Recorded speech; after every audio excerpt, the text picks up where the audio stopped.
Hello guys and welcome to this brand new lesson of the Italian course. My name is Luke from Wordopolitan, thank you for joining me.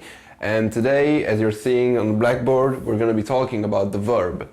The verb is a pretty big topic to talk about. We're going to need a lot of lessons, but we're going to take it slowly so you understand everything and so we can do things done correctly. I mean, if we have a very important thing to talk about, because the verb is what gives the sense to the phrase. I mean, yes, the noun, the prepositions, all of these components are very important in order to give meaning to the phrase, but the verb will always be the main part. So we're going to do a lot of lessons about it, and we're going to talk about it extensively. So let's get right into it. The first thing you're going to be talking about is the groups of the verbs. There are 3 groups in Italian of the verbs, and we can divide these verbs based on the root of the verbs. So there are the verbs in are, ere, and ire.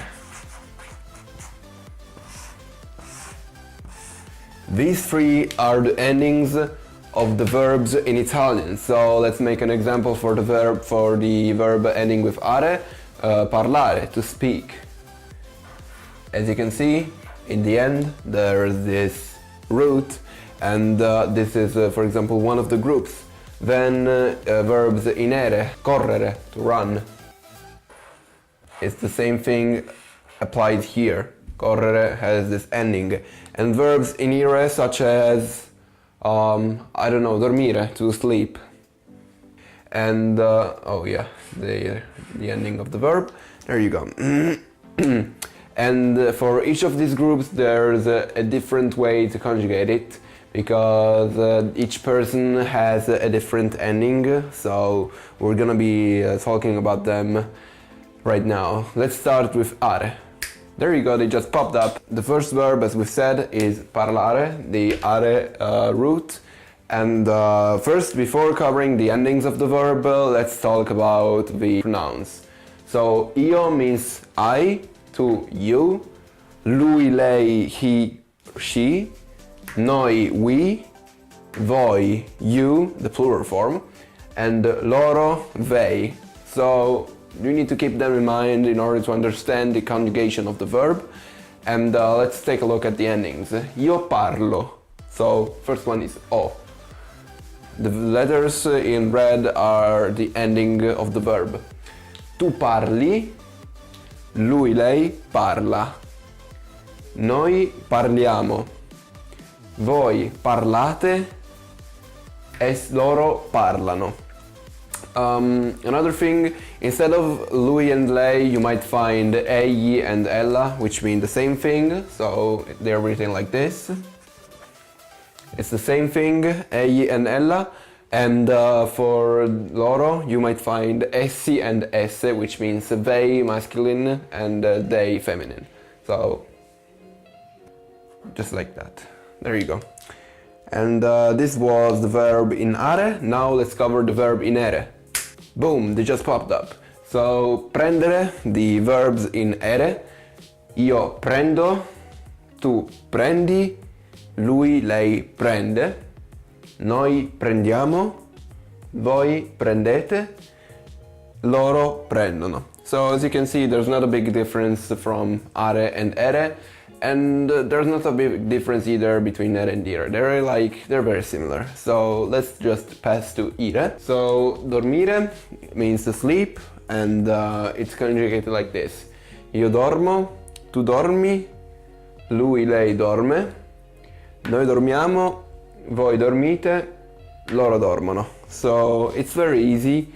And this is the present tense. So if you want to conjugate the form to the present tense, you want to say something that is happening right now, or if you want to express a scientific concept or a thing that you think is true, maybe your opinion, you would use always the present tense. But there are also other verb tenses that are very, very used in Italian, and now we're going to be covering the passato prossimo. And it's a very used tense that you would always find. I use it every day. I mean, If you want to talk about past events, you would always say that, especially in northern Italy. So let's get into it. Before getting into the passato prossimo, we need to think and we need to learn about this thing that are the auxiliary verbs. The auxiliary verbs, as in any language, any Indo-European language, are very important because you always use them and they are needed to form the passato prossimo. So basically, we have them on the blackboard. Essere is to be, and it's conjugated like this. These are irregular conjugations, so you need to study them by heart. And it's read like io sono, tu sei, lui, lei è, noi siamo, voi siete, essi sono, or loro sono. I was out of the blackboard, sorry. And then there is avere, to have, and it's conjugated like io, tu hai, lui, lei ha, noi abbiamo, voi avete, and loro hanno. Simple as that, but they are very, very important. So now that we've talked about them, let's get into the passato prossimo. So first of all, what's the passato prossimo? The passato prossimo is the equivalent to the present perfect in English. And in Italian, it's pretty widely used. It's used to talk about past events, closed events that have happened in the past. And yeah, so it's always all over the place, especially in northern Italy. It's mostly used. You would see other verbal tenses in southern Italy, but there is no difference. Everybody will understand you, so I suggest you warmly to study and use the passato prossimo. So, how do we form the passato prossimo? In order to form it, we need the subject. Maybe it can be a pronoun, a name, maybe a noun inside of the phrase. And you need to add the auxiliary verb we've talked about before, between essere or avere. And then we need to add the past participle of the verb. So subject plus auxiliary verb plus past participle of the verb we want to conjugate. But wait, how do we form the past participle in Italian? So there are some irregular cases, but in the regular ones it's like this. It's always, there's always the division between the verb groups, so mangiare takes the are ending away and it becomes, it substitutes it with ato, so from mangiare it becomes mangiato. Avere, verbs with the ere desinence, the ere ending, finish with uto, so it's from avere to avuto, and the verbs with ire, for example dormire, they take the ito ending, so from dormire becomes dormito. Now that we have checked them out, let's check the actual conjugation. So let's take for example the verb mangiare, and mangiare we said that we need to add the subject, the auxiliary verb, and then the past participle. So mangiare becomes io ho mangiato, tu hai mangiato, lui, lei ha mangiato, noi abbiamo mangiato, voi avete mangiato, loro hanno mangiato. So at the end of the day it's simple, you just need to remember about everything. But when are the cases in which you have to use the verb to have or to be? Because in some cases you would see the passato prossimo done with the verb to be, essere, and in other cases, most of the cases, you would see the verb avere, to have, used to form it. So what's the difference? So the difference is that essere is to be, the auxiliary to be, is used with verbs of movement, io sono corso, for example, I've run, verbs of changing state, mi sono cambiato, I've changed my clothing, or also reflexive verbs, mi sono lavato, which means I washed myself.